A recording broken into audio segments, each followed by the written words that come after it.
Pasti sebagai saya, mamanya Z ya, saya sangat kecewa sama pihak sekolah dengan kebohongan yang mereka lakukan, terutama terhadap saya. Maafnya ngomong mas ya, iuran 20.000 aja saya dikabarin. Masalah anak kenapa saya disepelekan? Mau bentuknya kayak apa, mental saya masih kuat untuk menerima kabar yang nggak baik. Artinya tidak disampaikan bahwa anak ini jatuh dari ketinggian atau yang lain sebagainya. Enggak cerita kayak gitu, enggak cuma cerita kayak gitu aja. Ya nyampe sana cuman cerita itu, Bu ini sih cuman jatuh biasa, masuk angin kayak gitu udah. Viral di media sosial, ungkapan duka dan kemarahan seorang ibu di Kabupaten Pringsewu atas meninggalnya putrinya yang masih berusia 12 tahun. Korban, yang biasa dipanggil Z, meninggal dunia sehari setelah mengikuti kegiatan pramuka yang digelar pihak sekolah SD Negeri 1 Marga Kaya Pringsewu. Kejadian terjadi pada 22 November 2025. Saat kegiatan berlangsung, korban terjatuh dari lereng tebing dengan ketinggian hampir 10 meter.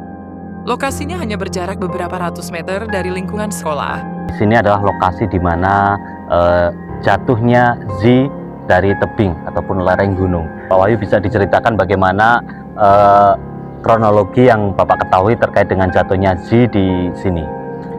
Ya kalau terkait jatuhnya adik Ji ya, itu waktu itu sedang melaksanakan kegiatan pramuka. Kegiatan pramuka? Iya, dari sekolahan. Nah itu bersama teman-temannya, dia memang tidak biasa ya untuk naik gunung-gunung kayak gini, bukit. Nah itu dia bersama tim temennya itu lewat sini. Iya. Nah mau turun, posisi mau turun. Mau turun dari atas ya, sana. Dari atas sana. Sini. Ya. Karena temennya yang biasa itu udah biasa lah, karena turun biasa bisa.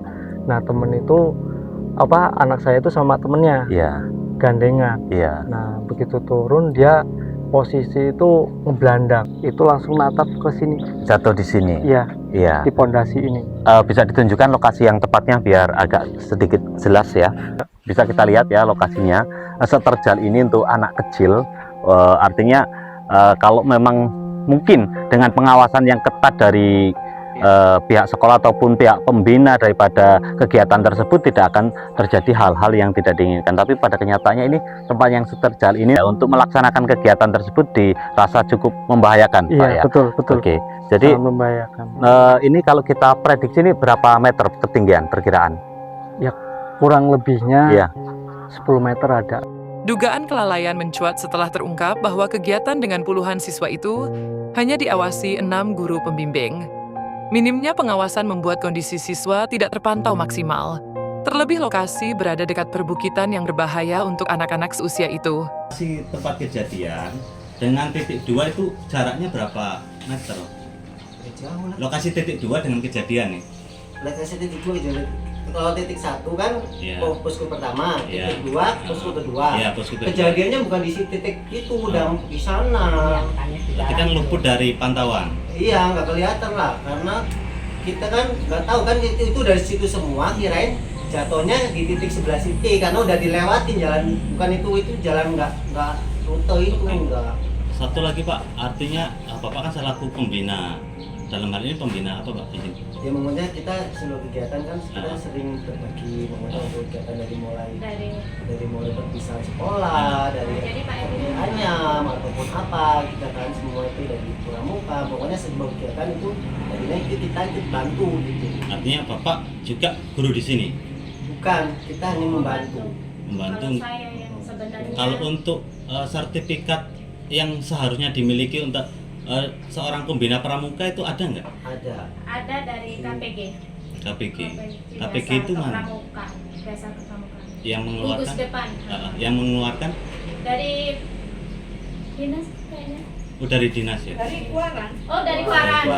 Soalnya sama. Itu dimiliki semua oleh pembimbing pramuka di sini nggak? Cuman kita berdua karena kita berdua yang diutus.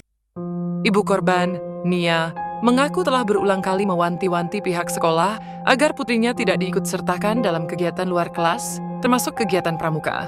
Saya sudah pesan dengan pihak sekolah dari kelas 4. Anak saya jangan diikut sertakan dalam kegiatan pramuka. Walaupun hanya di halaman, karena anak saya nggak bisa capek, nggak bisa kena debu. Tuh. Poinnya, saya sangat kecewa dengan pihak sekolah kenapa tidak amanah dengan pesan saya. Namun pesan keluarga itu justru tidak digubris. Bahkan seorang guru yang menerima titipan pesan itu diduga seakan melempar tanggung jawab kepada guru lainnya dengan alasan ia sedang mengikuti kegiatan PGRI dan tidak terlibat dalam kegiatan tersebut. Lagi ada informasi bahwa si orang tua ini, saya baca itu kan sebenarnya katanya tidak menghendaki anaknya untuk ikut kegiatan pramuka. Itu seperti apa responnya, Bu? Kalau responnya karena saya pembimbing pramuka wanita, perempuan. Kebetulan waktu hari Sabtu itu, tanggal 22 itu, saya ditugaskan dinas luar mengadakan workshop hypermedia di aula PGRI Pringsewu. Jadi saya kebetulan tidak ada di tempat. Yang tahu persisnya dia anak ini bisa capek gitu ya, itu saya. Jadi yang dititipin ibu, tapi pelaksanaan kegiatan ini ibu nggak ada di situ. Iya. Usai kejadian jatuhnya Z dari tebing dan bahkan sampai terbentur pondasi rumah warga, dua teman satu tim Z telah melaporkan kondisi korban kepada salah satu guru. Namun laporan itu tak segera ditindaklanjuti. Guru tersebut diduga lebih sibuk menulis catatan penilaian kegiatan daripada mengecek lokasi kejadian. Laporan baru digubris setelah disampaikan kepada guru lainnya. Karena guru gini, lagi menilai, lagi fokus.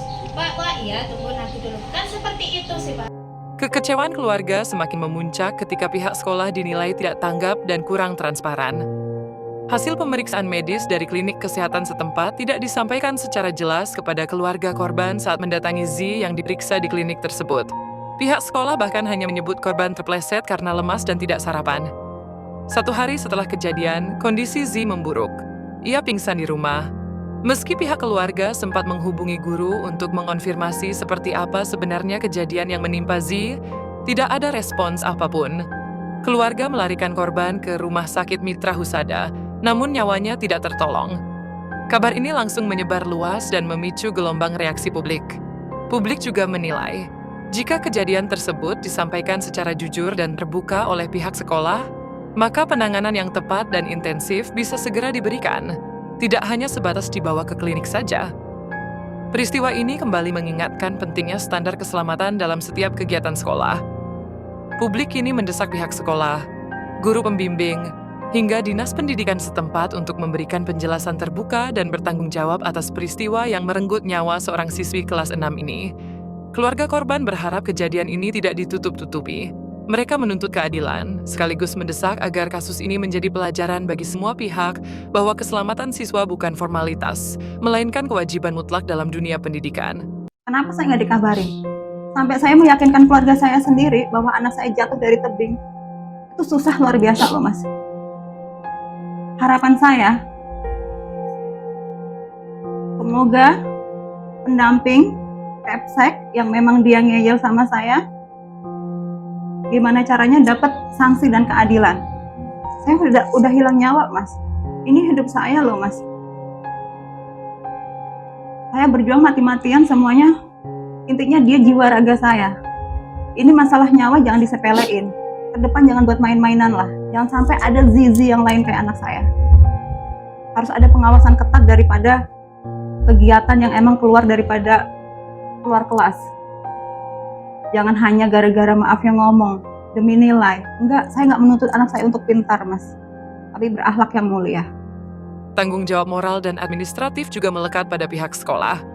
Sesuai Undang-Undang Nomor 20 Tahun 2003 tentang Sistem Pendidikan Nasional, pendidik dan tenaga kependidikan wajib menciptakan suasana belajar yang aman, nyaman, dan menyenangkan.